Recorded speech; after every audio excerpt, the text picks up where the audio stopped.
আয়াত ১১৭ فَقُلْنَا يَا آدَمُ إِنَّ هَذَا عَدُوٌّ لَكَ وَلِزَوْجِكَ فَلَا يُخْرِجَنَّكُمَا مِنَ الْجَنَّةِ فَتَشْقَى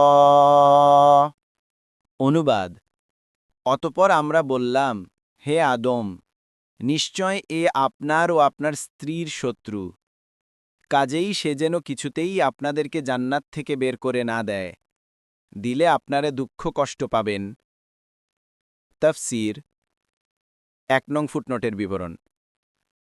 আল্লাহ তাআলা আদম আলাইহিসসালামের কাছ থেকে যে অঙ্গীকার নিয়েছিলেন, এটা তারই সংক্ষিপ্ত বর্ণনা।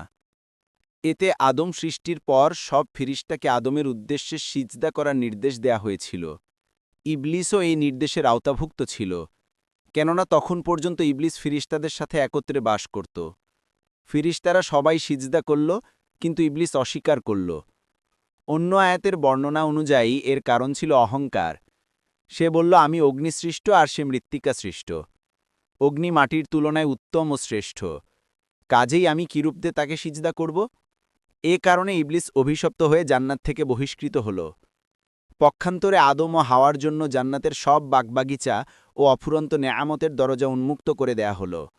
সবকিছু ব্যবহারের অনুমতি দিয়ে শুধু একটি নির্দিষ্ট বৃক্ষ সম্পর্কে বলা হলো যে এটা থেকে আহার করো না এবং এর কাছেও যেও না।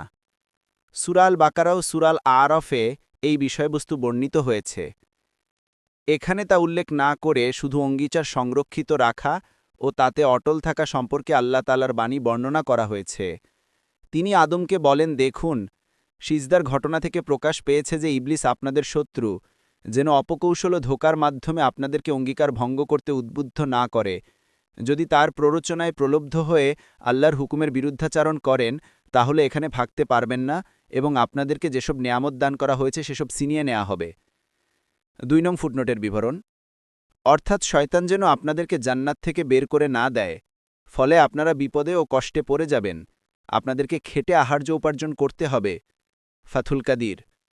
পরবর্তী আয়াতে জান্নাতের এমন ৪টি নেয়ামতের উল্লেখ করা হয়েছে যেগুলো প্রত্যেক মানুষের জীবনের স্তম্ভ বিশেষ এবং জীবনধারণে প্রয়োজনীয় সামগ্রীর মধ্যে অধিক গুরুত্বপূর্ণ, অর্থাৎ অন্ন, পানীয়, বস্ত্র ও বাসস্থান।